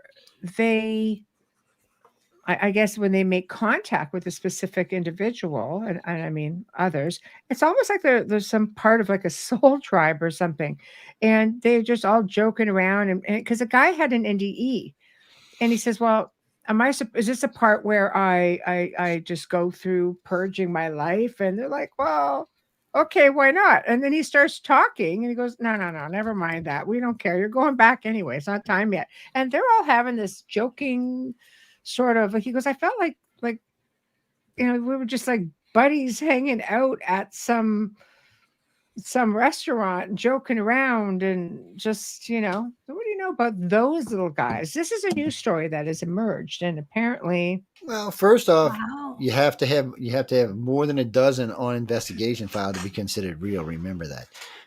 And most organizations want at least 30 or more cases of whatever type of alien it is, because there's lots of other aliens out there, but just like 1 description or 5 description or 3 description, it's not enough to be considered legit. Because I learned something a long time ago on a case that we were investigated that was a planted story. So the story was planted. I would tell y'all the story, but y'all would just be devastated. So it's anyway, the story was planted, and before long, there were dozens of witnesses coming forward, dozens of people had seen it. To date, 25 years later, because it's never been debunked, there has been more than 50 people seen these aliens. Army people, police people, just people in general. They've seen them up close, seen them far away, interacted with them. But the story's not real. And we know it's not real because we know who planted it. I was just going to say, was it planted? It was a planted story. Yeah. But it was really a test to see how people would react. Because honestly, I lost this bet, by the way, because I thought people would be a little bit more forward and honest than they were. People just started. It's a really good story. You give the human race too much credit. You're right but about that. do you think it's a screen memory and they just truly believed it? Well, that is a possibility because of some of the other stuff that came later on. But still, and it could have maybe been something that was real, and the person who did it didn't realize it until later on after the fact. But regardless, how many people jumped in it, and it was just ridiculous. It's like when we put up a bunch of UFOs, and we'll put up, like on the website, there'll be 100 UFOs in a page. One of them is fake. Okay. More than likely, no one ever finds the fake one. And if they do find the fake one, that's the only thing they concentrate on anymore is that fake one on that page. And if you write on there, all these are real and this one's fake, the only one everyone ever talks about is the fake one. Why? Well, it's mental, just like if you repeat something enough. Mental retardism. It's real. It's almost like that kind of thing. If I see it and everybody else thinks this is real. Well, humans have a tendency to jump on a bandwagon. That's what I meant. It's just if you go back and listen to what I say on Wake Up USA, and you do the tour of ufology, about 2/3 of what you hear about abductions came from us. Now we'll never get credit for it, but if you go, you can go see. Luckily for me, it's all on file. It's all been talked about publicly. So I just proved this to a very famous ufologist who's still pissed at me. It's something he was running around saying there, but I said, "Man, why don't you give me credit when you talk about my research?" "Oh, it's not yours." I said, "Hold on." And I brought him back to the original archive, which was in 1999. He was like, "Oh shit, it is yours." I'm like, "Yeah, it's mine." He's like, so you see a lot of this, and people jump on your research because ufologists are just like paranormal people, are only as good as their last case. Mm-hmm. So people, and if something's out there that's good, you can jump on it and say, "Oh, I saw it," or "I was involved with it." That keeps you alive, keeps you moving. Or I know some policemen, or I know some truckers, or I know some of these people who saw it. They keep you alive and moving in the field. But it's not the truth. It's just a bunch of bullshit. And so it's just unfortunate that you have to wade through all of this to even get to the truth. And and these days we have better methods and we understand things better. So it's a little easier to get to the truth now. We have way more telepaths involved with what we do. So it does make it easier, but still, just the other day, somebody was telling me about this Hudson Valley UFO and all this research, and he sent me the research. Now I interviewed this guy. This was a book written by his mother who was dying of cancer in a hospital. I brought this guy on. It was a good research. It was a good program. So this other guy's telling me how it's his research. I'm like, really? I said, I know Dave, right? He's like, really? I said, no, I know who wrote the book, Dave. I said, I know who wrote this book. Oh, no, you're mistaken. I said, oh, well, I'm going to call him right now. We're going to find out if I'm mistaken. And then I never heard from this guy again. But I mean, No kidding. Well, because, Dave hadn't been out in 10 years. He hadn't said anything to anybody. They just figured they'd just jump on it and use it. Yeah, yeah. And you watch, in 20 years, people will be using Stanton Friedman stuff. I think some of them have started. Oh, I'm pretty sure they did. And people always get on my ass because I completely rewrote the Betty and Barney Hill case. I still get nasty letters from people. Joe, I can't believe I said the case that made him famous was a military abduction, not an alien abduction. I said I proved it over and over and over and over. I said I proved the real abduction happened in Canada and the alien and the military abduction happened in the United States. I said it was easy to prove. It was easy. So it's not that they weren't abducted, just not in. Yeah. So when you listen to them, they did a lot of shows in the 70s and they were hypnotized, but in the 60s and 70s. So when you listen to them talk, first question this guy asked him, well, let's plug the hotel where you stayed in Canada. Let's give him a free plug on the radio. There's just a big radio network. Barney goes, I really don't remember. He looks, you could see him, you couldn't see him, but you could hear him kind of looking over at Betty. And Betty's like, I really don't remember either. He said, but you know what? We did walk across the street from the hotel and had breakfast at this big chain restaurant. He said chain restaurant. I read Still that. could not tell me the name of the restaurant or the hotel. Now, generally, you know what restaurant you ate at. You might forget the whole name of the hotel, even though you just paid the bill on your way out the door. But, maybe you had some weird name when you forgot some Saskatchewan name or some shit that Canada has and you just forgot. Saskatchewan. They weren't in I'm Saskatchewan. just making names up. Yeah. Weren't they on our side, like closer this way? Yeah, they were closer to y'all. And then they came back down through Connecticut anyway. They were in Quebec. So anyway, they so later on in the day, first off, they stayed at a hotel and had breakfast, didn't know where they stayed. Neither one of them, which I found that just odd. So later on in the day, going home, they headed back to the U.S., they stopped to ask for directions. Okay, that's a cool thing. Betty describes it as a nice white Irishman cop. Barney describes him as a black cop. That's a big difference, yeah. What year was it? Oh, I'd have to go back and look. It was way back. Jesus. Just give me the decade. It was in the 60s. Chances are it was Irish. And so they both described it differently. So then they drive, they come into America. This thing sounds more like a blimp than a UFO to me with the way they described it. But anyway, it lands. A set of steel stairs come down. 4 men in black shoes, black pants, black shirts, and black duck-billed caps come walking out of it and come to get their car. Now, they said some kind of magnetic thing grabbed their car and stopped it. So an alien wouldn't have physically grabbed it. They would have just shot a beam at it. But there was round disc marks in the trunk, so it sounds like some kind of maybe sat on electrical charge down to the car. They just shot it with these things and pumped it either magnetic. They thought it was real. Well, it was real. This was actually going on. So they took them, they looped their arms around them, walked them across the street, walked them. I've never heard aliens walking anybody anywhere. Walked them up the stairs into the flying saucer. That was the only case in the over 100,000 cases we have on file where I have an alien walking somebody up a set of steel stairs into a UFO ever. So Betty says, oh, yeah, then they hit the doors, the swinging doors with the big glass windows like you'd see in a hospital. It sounds very primitive. Yes. Mm-hmm. Like modern day. Then she says they pulled down the map to show them where they were. They opened the drawers to get the stuff out, gave them a book, a binded book from left to right, like our books would be bonded or your books would be bonded. We don't know how an alien would bind their books. They might bind it center to right and left as far as we know.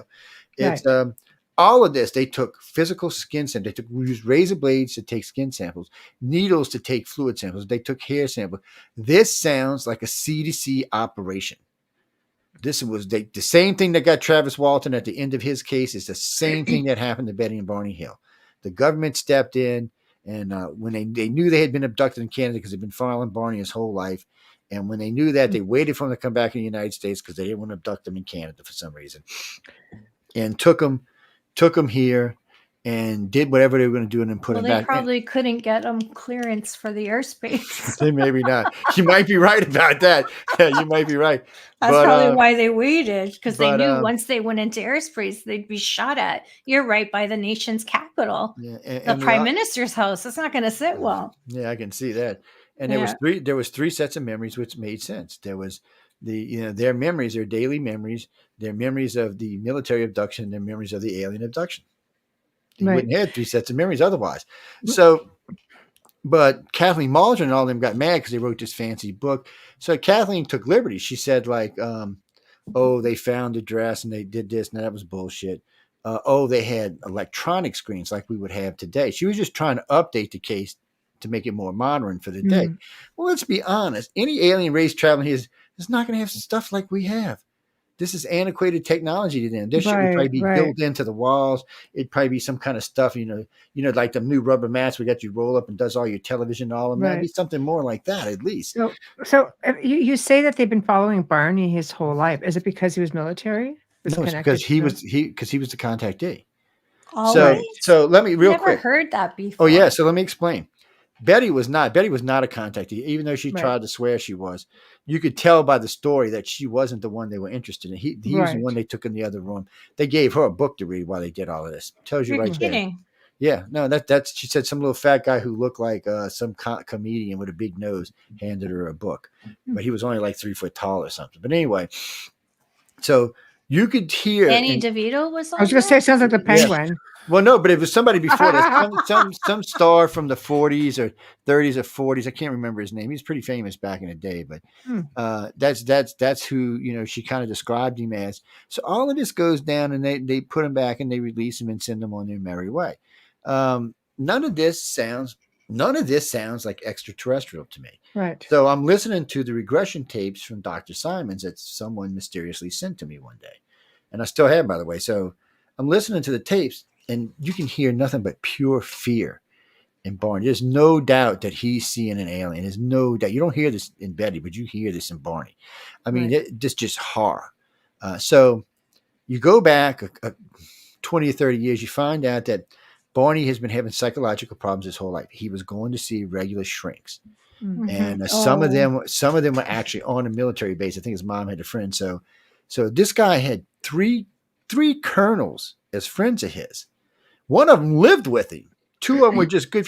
First off, making friends with a colonel is like some moron making friends with an admiral. It's just unless you were in the service, if you were in the service, or unless you're way high up, like some kind of special kind of person, you just don't make those kind of friends. Plus, he was invited to the White House for dinner with his white wife in 1969, I think it was. Ooh, that shit definitely don't happen. So some people say they use this to kind of, push the black and white agenda because, they were an interracial couple. I have no idea if that's true or not, but just getting the invitation. Oh, no, they're American. I was going to say in Canada, we were more liberal with that. Yeah, but getting an invitation to the White House for a mailman that's done really nothing but be taken by aliens. I mean, come on. That's you just gotta wonder what the hell. The fact that these colonels were friends of his, you have to wonder. They just watched him, so they kept an eye on him. And anytime he got taken, one of them came and talked to him. But there's got to be some merit, to the actual abduction part. I mean, it's common. I mean, it's fairly common, I guess, for contactees to be pinched by, Milab. Only a few. Only if you get taken. Well, let me explain that real quick. If you're getting taken, there's only a couple of reasons they'll take you. One, you're an advanced contactee and you came out public and you blabbed your mouth. Okay, they're going to take you to see what you know. That's half of you on the network. No, I know. I'm just saying. But But most contactees are not going to come out and talk about things they've done on a ship or things they've been involved with, or the big ships, or any real length of time staying there. Many don't even remember. Well, most of them don't, and not without regression or things like that. So the government's not interested in them. They can't break the aliens' hypnosis or whatever they use, the telepathic abilities they use to put memories in. They can't be broken, especially now that they loop the memories. The government don't even know where to look. Now that they started looping memories, the government's not even sure where to look. Every looped memory in your head, they're going to go through. Every memory you do daily, now they'd be there for years trying to figure out what memory is the one that was looped. So it's a lot harder on them now. And so they wait for people who come public. That's who they're looking for. Or people that they've been monitoring, other advanced people they've been monitoring who may be in contact with other people that could be considered advanced. That's the people they take. They're not interested in anybody else. They're interested in where they have the best shot of getting to whatever the hell it is that they're looking for. And they're looking for a few things, but mainly they're looking to understand the technology and the agendas, which they still have not managed to really learn squat. It's aliens don't really share much on their agendas, you know. That's Other than why I don't believe I've ever been abducted, is because I don't have anything that they would want. Like, it doesn't make any sense to me at all. what do you mean you don't have anything they want? You got a daughter, No, don't go there. and she's going to have a daughter, and she's going to No, have a she's daughter. not. Well, somebody else is going to be getting along somewhere along in y'all's family. You got brothers and sisters? Yeah, but why? Well, if they're taking you, they're taking them, baby. No, That's how it but works. why? I'm not being taken. I mean, but why? I just seen you the other night. shut up. Matter of fact, I seen you the other night. You're like, you told me. Thanks, the same thing. Michelle. Seriously, shut up. So I see Amelia on the ship that night. I'm like, Amelia, you know you're being taken. No, I'm not. I said, He's lying. I said, look over here at the damn graves. You look at the graves. Well, you know, so what? And I was like, but they're graves. She said, I'm not being taken. I'm like, okay. I'm not going to argue I with you am about it. not being taken. I have nothing to offer them. I'm like, you're There we saying go. that. Pardon? Amelia has a right to say no. Thank you, Just Dolly. say I'm no. positive. I always say Just no. say no. I always say no. Just ask say John. no. That poor man. Oh my God. Well, on that note, we have to do a station and sponsor ID. But we can continue with the shenanigans, you know. I've had this ready. Well, we All can't right. get booted off because the owner's with us. So I know. he's liable for it all. That's all I'm saying. Mm-mm-mm-mm. Okay, so you're listening to The Outer Realm with Michelle Desrochers and Amelia Pisano, coming to you live from the beautiful city of New Orleans on 107.7 FM radio, as well on the Gulf Coast on 105.3 FM radio. We're live on the Roku channel and archived as well. Our guest tonight is network owner of UPRN. He has his own shows as well, so he's the host of the show, produces our show, and he's our crazy friend. We love him. It's Joe Montaldo's with us tonight, and if you're joining, then you're very fortunate because he's always a lot of fun, and there's always so much to talk about with him. We look forward to having him on the show. If you're just tuning in, no worries. You can stream our archives on any platform you normally use. Search United Public Radio and then The Outer Realm to find us. Remember to click like and subscribe. Add us to your playlist so you never miss an episode. Kindly share us with your friends and family. If you're watching on Facebook right now or YouTube, I dare you smash that like key and hit that subscribe. Let's watch those numbers grow. We know that you're watching and listening. Please help us there. We'd love your support. And we got to give a big shout out to the reason why we're here. It's Folgers Coffee. Thank you for your continued support and sponsoring our show. We simply adore you, and we can't do this without you from day one. And we hope to have a long life with you. What's so funny? Because I can't see you guys. Nothing. We're not doing nothing. I'm just sitting here minding my own business. I can't Okay. think for evil. Excuse me, I'm busy. So anyways, and I just lost my stupid thing. Thanks, Joe. Hey, thanks. It was her. I Yeah. was just doing. Oh my God. So anyways, let me get back to this because it's very important because we have several sponsors. One of our sponsors is oh my God, Joe, I'm going to kill you. Steve McGinnis. He is a horror illustrator and an incredible artist. He is the reason we have this gorgeous banner, and all our promo media is courtesy of Steve McGinnis. Thank you, Steve. He creates commissioned pieces as well and can be found on Facebook. Our intro and outro is courtesy of Dr. Snick, the sonic surgeon, aka Justin Snicker, award-winning composer, vocalist, and musician. Those are his vocals as well as his music in our intro. You can find his music on Amazon and Bandcamp, stream on any platform. Find Dr. Snick on Facebook and Instagram. Thank you, Justin. Okay, and I'm going to be a bit of a harpy. Let's get those Folgers commercials coming back. Yeah. We want a whole new slew of them. We're going to start playing them. Promote yourself in the process, but only if it includes Folgers coffee. Yes. Show us some what you Folgers got. coffee, people. Yeah, I right didn't, there. I didn't drink all Okay. the stuff they sent to Michelle. Oh, wait. Did I say that out loud? Shit. What? Nothing. I What? didn't say nothing. What? I didn't say Yeah. nothing. I'm There you pleading the go fifth. there. Showing some other brand right in the middle of our sponsorship. Ooh, I thought they bought them. That's why I showed them that. sure. I think that's true. I think they bought them, or they bought them. Somebody bought somebody. Mhm. Funny. On a side note, we were asked to do a Bud Light commercial, and I was like, Oh, no. I was like, well, I said, well, you're going to pay me like you paid them ones on TV. Yeah. I said, we'll take a couple $1 million if you want to pay up. But, oh no, we just want to let it run across your shows. And she told me how much. I'm like, I don't think so, dude. No. I said first, a Bud Light is. I'd call one for free. I said, Bud Light has become controversial. No, after what happened last year, and we can't even talk about that on here. No, It's, yeah. Yeah. It's a no. another show. That's for news on the flip side. That's right. Yeah. And even there, we're not going to do Bud Light. So too bad. No, but it's a no. It's a no from me. There's a no for the network. So Bud I Light, don't promote any alcohol. I don't care whose it is. I don't promote it. Now, if Rip Van Winkle wants some promotion, we'll have to talk. And yes, so I can send Michelle some. This stuff is smooth. Anyway, enough about that. Oh, I'll be drinking some of that soon enough. you made me do a naughty right here on my. I know. I've seen that too. I caught that. You don't think I didn't see it? I seen I it. couldn't resist. Dolly's seen it too. Now your little co-host down there, she's all doing a good job. She had no idea what was going on. No, I don't. I have a question though.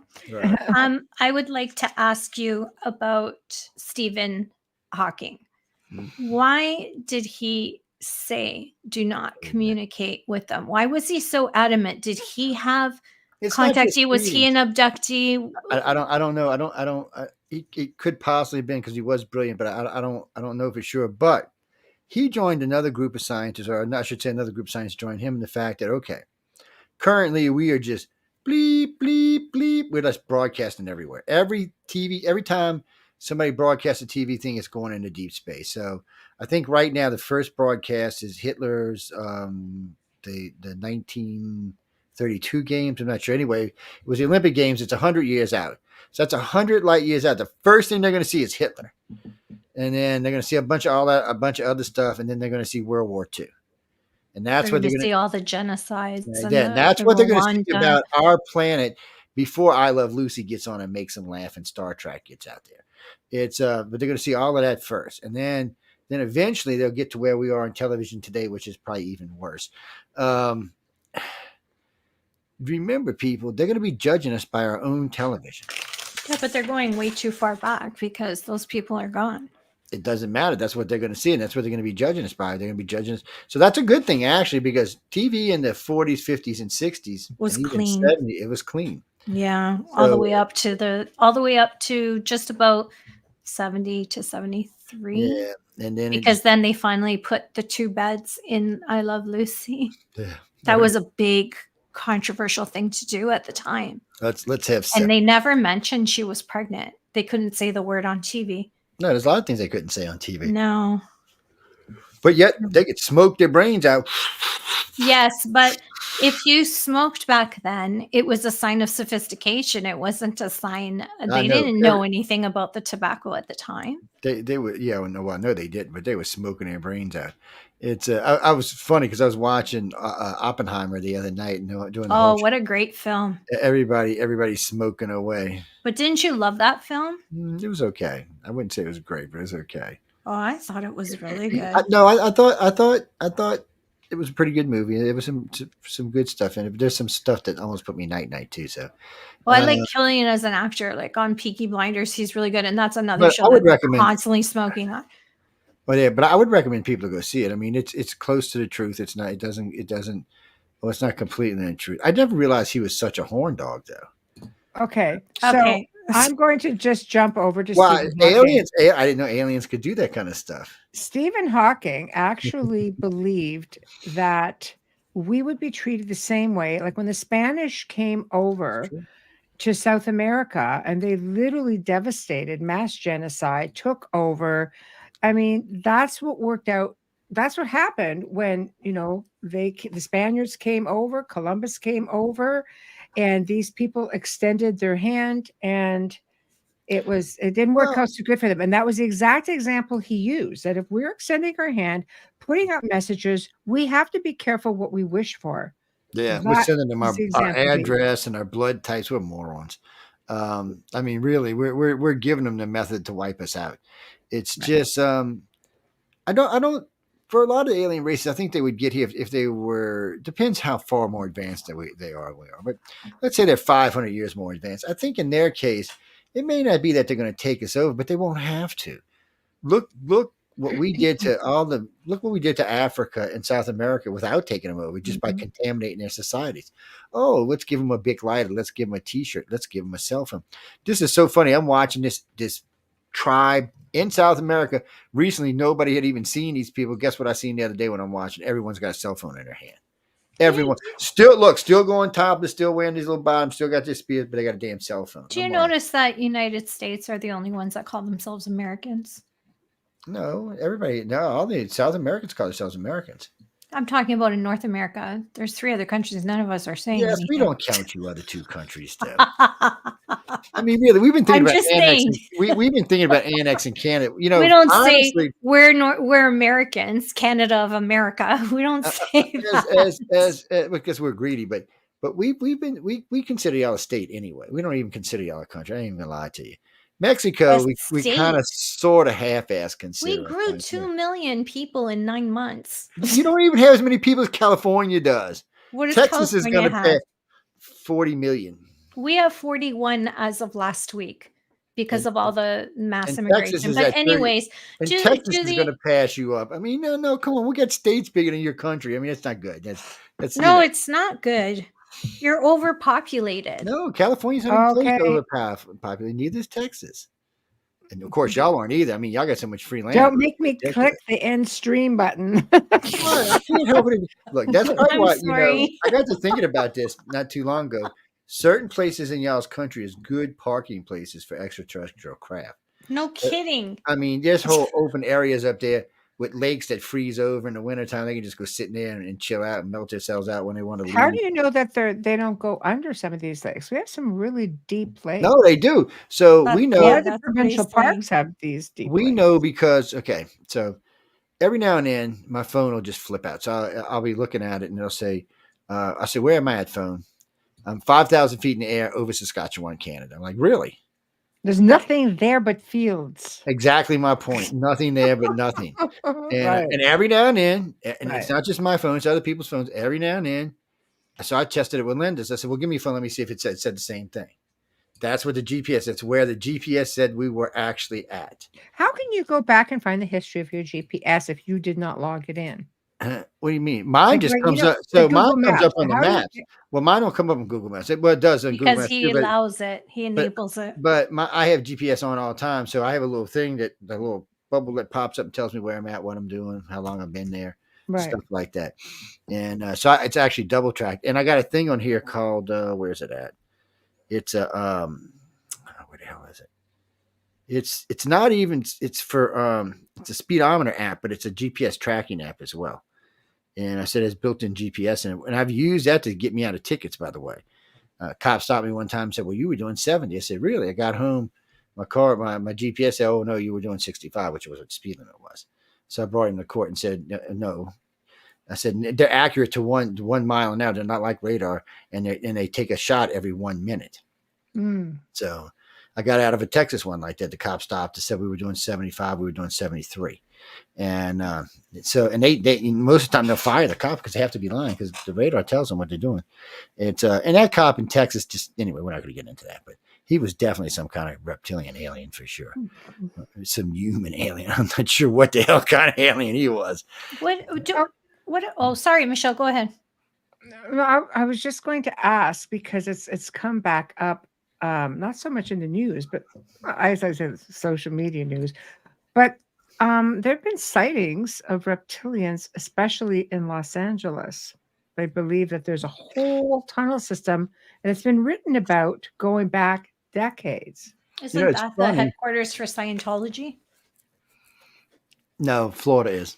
I'm not saying anything bad. I'm saying Florida, I watched. No, Florida is the capital for Scientology. Okay. No, because I learned that they believe they came from mud. So I'm wondering if at one point this is something that, started with L. Ron Hubbard or whatever. It was possible. You never know. Now I think the new capital is going to be in the UK, but it's you never know. I mean, because they don't necessarily believe in reptilians, but they've got some wacky belief in extraterrestrials that kind of. Well, I remember seeing that they believe they came from mud, and the only thing I can think of with mud with aliens, wouldn't it be reptilians or is it insectoids as well? So if and don't quote me on this because I'm not. You know what? I'm genuinely curious. Well, no. So we got to do an interview on this in the future, but I got an interview coming up with the lady who runs their museum. Okay. Because there's just stuff I need to understand, especially about this extraterrestrial stuff. Because the original story I heard was they were on another world, and this extraterrestrial went crazy, captured them all, brought them to a volcano, threw them all in a volcano on Earth, and their spirits were released on our planet, and those spirits became us, and that's what we are today. So whatever the hell that actually means, or actually really is anybody's best guess. So I would like some clarification because. There's another extraterrestrial that mainly showed up in the 40s and 50s, 30s, 40s, 50s, and 60s. He was tall, 10, 12 foot tall, kind of hairy, kind of had weird legs, kind of almost like an ostrich-shaped legs, or the way they were designed because they went backwards, like on the movie Arrival. Some other characteristics. But so this thing actually legit looked scary. But it was an alien would show up when other aliens like the Greys or other aliens were taking people. It would show up and rescue the people. Now this story there's about 25 or 30 accounts of this story over the last 5 or 10 decades. That's a lot. It's but is it real or is it something that just caught on in the 40s and 50s during the wave of the UFO and alien? I mean, that was like the dynasty when it started for today's modern era anyway. So I mean, I don't know. I mean, I can't. It was Kufo or Kafis, or I remember hearing his name a couple of times and.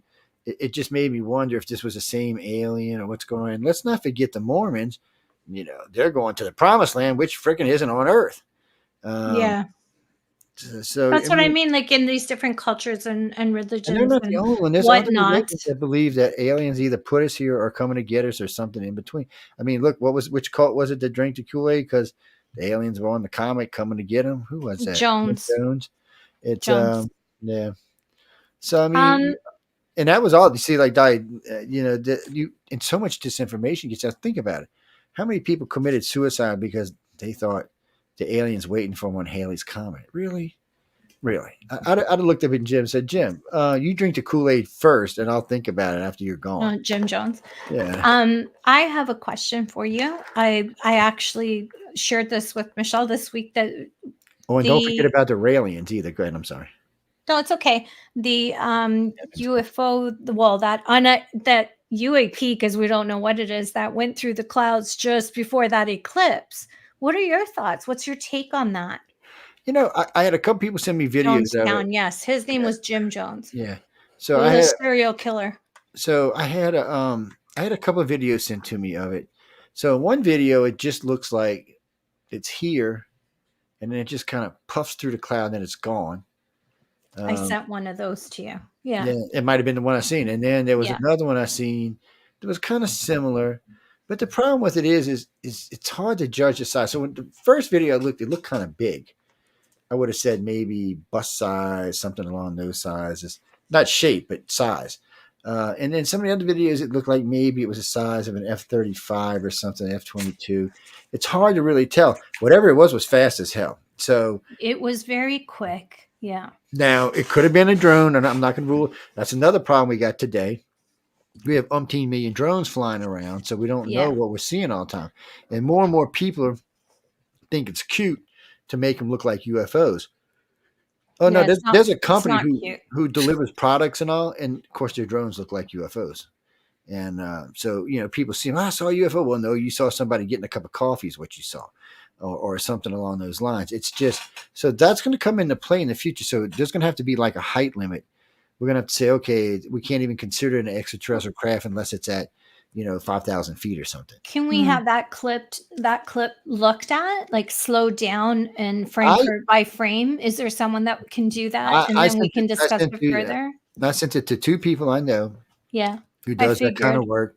And they said they would get back to me. They actually said some other people had sent it to him. I didn't think about Bruce Maccabee because I could send it to him too and see what he thinks. And that was just someone who was filming the eclipse that that's posted what that on social media. Yeah. Did you feel the energy of the eclipse? I did, but I didn't look at it until it was like totality and then it's safe. And I really did feel freezing. And then I felt all we had was clouds and rains. All we had. We didn't even tell that it even got any darker down here. We had so many clouds. Yeah. We fired up some equipment to try to do like spirit communication, and it was spirits were just talking about, oh look, this is amazing. Oh yes, they weren't worried about you. Then they said, it's black. And I because the curtains were drawn, and I looked outside, and it was black in that moment. But otherwise, it was a complete dud. Yeah. So much for the energy, 7 planets lined up, comet in the area, super moon. I was expecting something fantastic. I wonder if that moon, and it was not so fantastical. Let's put it that way. What was the name of that comet? Dragon's Death or something? What the hell was it? Death something or another? I don't know. It was something to do with the dragon, but I wonder if like that moon moving in front of the sun like that just throws everything off and nothing's connecting. Because everything, really lives by those waves, right? I've had better sessions just like it. Well, the moon was in the wrong day. It was in the wrong place at the wrong time of day. Our planet's the only one that does that. If that's even natural, just saying. If that was even a natural occurrence, because I don't know anymore. No, I mean you get solar eclipses once a year. I'm so scared. This is my 3rd eclipse. So this is just weird. So we're having a discussion the other night about Putin and Trump and stupid war, right? So we're going on and on about that.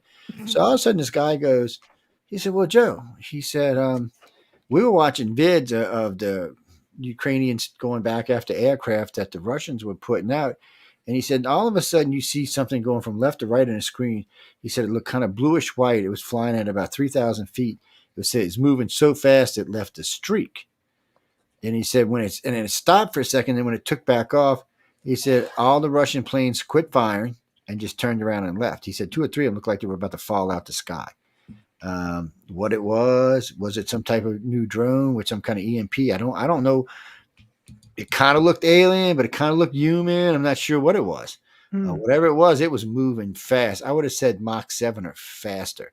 Wow. And, that's like going into space, kind of. So I'm kind of like, but it didn't take the Russian planes out. They just kind of, you've seen like 3 of them kind of started doing this with their wings and they were having a hard time standing. The engines were fluctuating.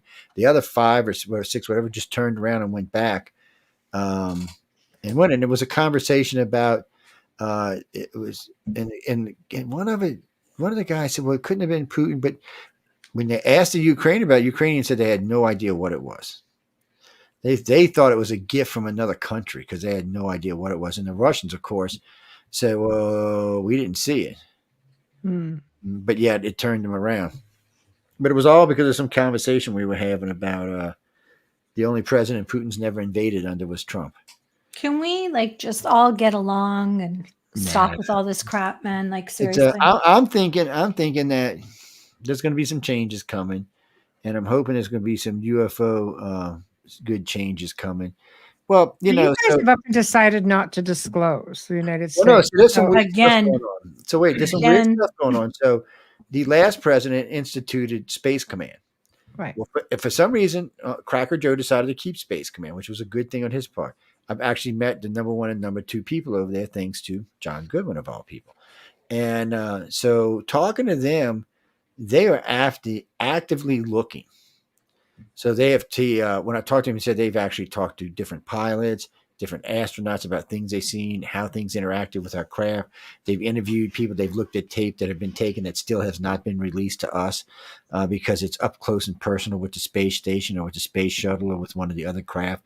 Matter of fact, he said that Elon is so mad because there's a picture, there's a video on when the first time they brought a capsule to the space station, a UFO followed them up and back. They got the whole entire thing on video. He said, there's no doubt it's not ours.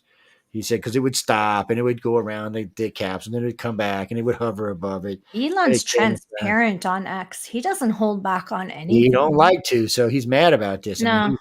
He's the one that said he would protect us from falling nukes on our head. So he's serious when he talks, but yeah, he's and then he's got all them satellites there. So come to find out, not all of his satellites are pointed at Earth. His goal is to have 42,000 of these things up there, and probably 10 or 20% are going to be looking into space. And he ain't looking for rocks. No. So I think he wants to know what's on Mars. I think because of some recent data suggesting there's probably some type of life on Mars. And then, of course, there's always the rumors that, a bunch of presidents has been brought to Mars and a bunch of other people there's been a colony there since 1972.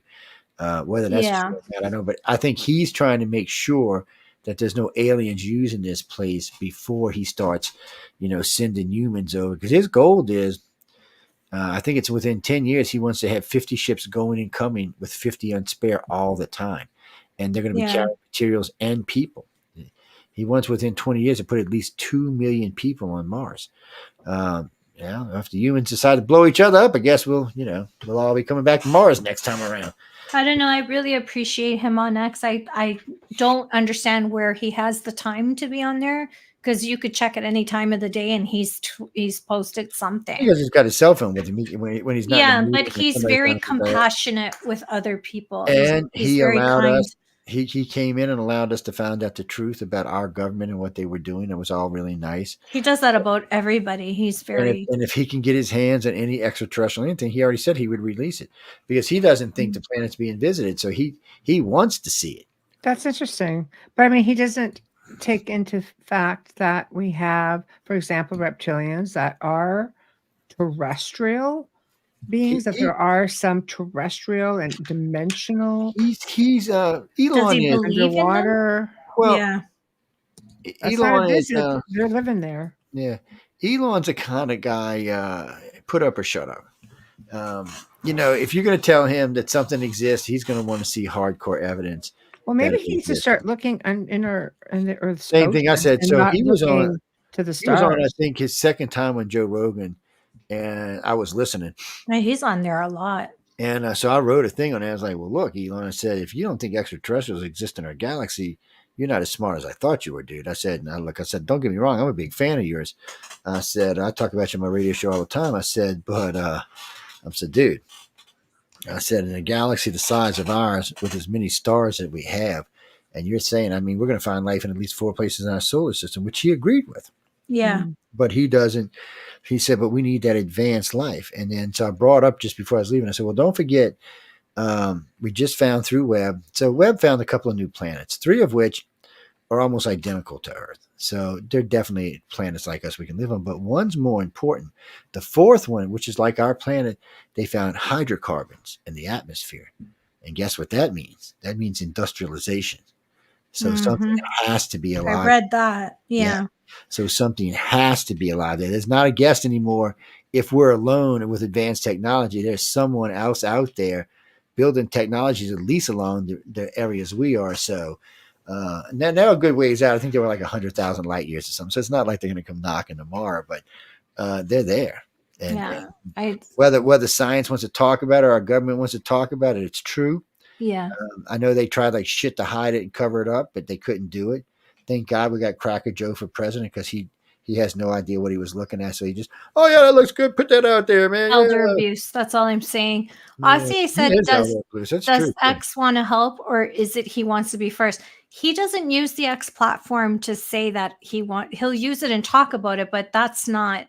He bought X because free speech was being Hindered. Well, suppressed. what's funny about this? Yeah. He bought Facebook for $28 billion instead of what he paid for X. Well, he knows Facebook's dying. That's And why. well, it was, but it seems to have a reinsurgence now. So we'll have to see where it goes. I think because it added WhatsApp and Instagram. It's no, it's not just that. I can tell you why. But we all love Facebook. We love you, Facebook. We love you, Mark Zuckerberg. I don't. Whatever your Oriental wife is named, we love her too. Ooh. I hate Mark Zuckerberg. He's permitting pedophile groups on Meta. I've reported them several times, and they're saying that it doesn't go against community standards. You should get with Marion Delicato about that. That's one of her passions. Marion Delicato. Oh, she's an abductee contactee, a fairly famous one, but one of her passions is dealing with anything pedophilia on the internet. Oh, I just sent everything to LAPD and I'm waiting. And if I don't hear back from them in a week, I'm going to go to the Bureau. And I also sent a bunch of information to Joe Rogan. I sent information to Elon Musk, and I also sent information to Dr. Jordan Peterson. I've been doing this since 2012. I won't stop. They've I've had so many people, and Michelle was one of them that reported that group, that they've renamed. This group has been there for 7 years, and they are encouraging 8 to 15-year-olds to date on their site, but they have to provide a photo first. You know. Yeah, that's crazy. That's crazy. Yeah. Well, so, we're popping in towards the end of the show. I don't know where Joe is. We're going to be signing off.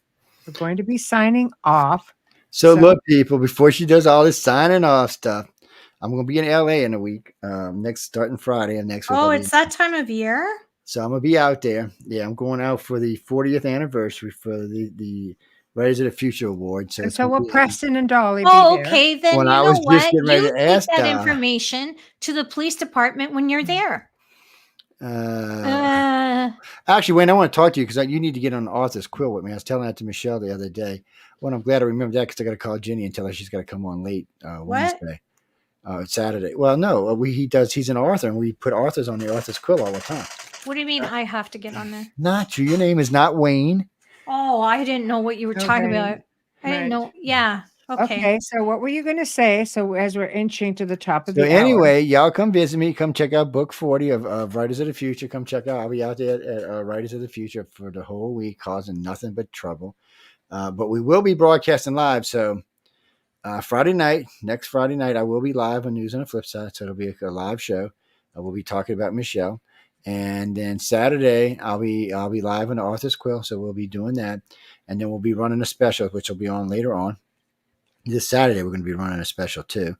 And then all week until the next following Friday, I'll be on my show on Wednesday, live from LA. And then I'll be on the News on the Flip Side again. So I'll be doing 4 shows live from Los Angeles. Yes, people, live from Los Angeles. So if you're in LA and you want to be on the network or you want to be on the show, hit me up and let me know. And Dolly and Preston will be there, so I'm going to see them while they're there. Yeah, I need one of you to walk into a police station with all that information because this is taking too long. Because the headquarters of this place is in LA. That's why I forgot to mention that. Oh, in LA, LA is let's just say it's a weird place and leave it at that. I don't think the aliens really like LA. It doesn't make it okay. Okay. So that we know what Joe has coming up, and I want to thank him for joining us on the show. Would like to thank our sponsors, being Folgers Coffee, Dr. Snick, aka Justice Snickers, Steve McGinnis. Thank you. We have been live kind of all over the map, but we've been there. We held our own pretty good.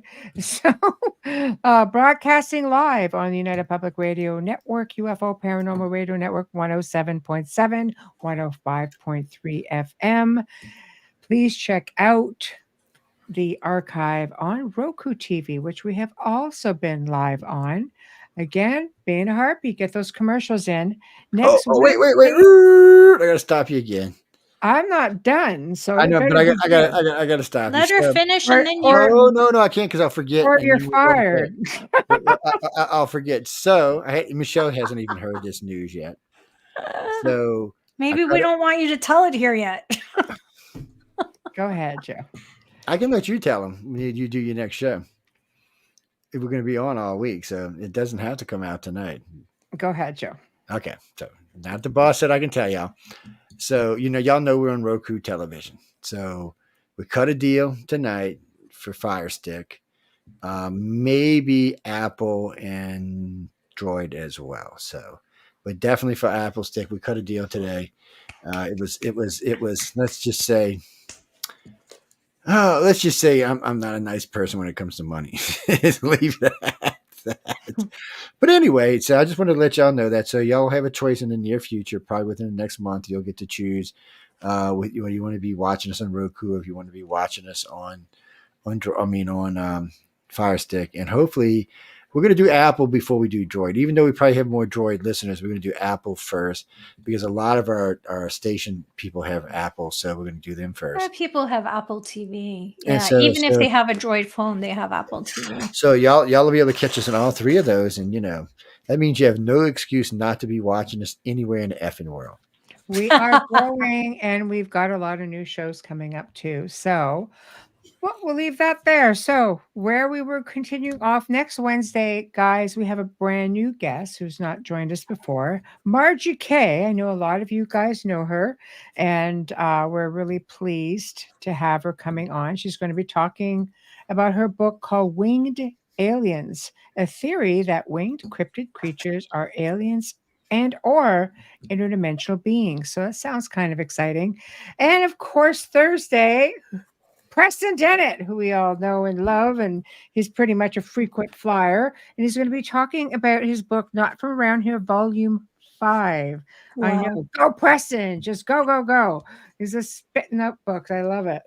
Anyway, guys, have a fantastic weekend. We will see you next week. Behave yourselves. And sorry about the faux pas that Joe made me do on the show. Yeah, might have to go into private mode for that one. Anyway, good night. Nah. Naughty Joe, you're naughty.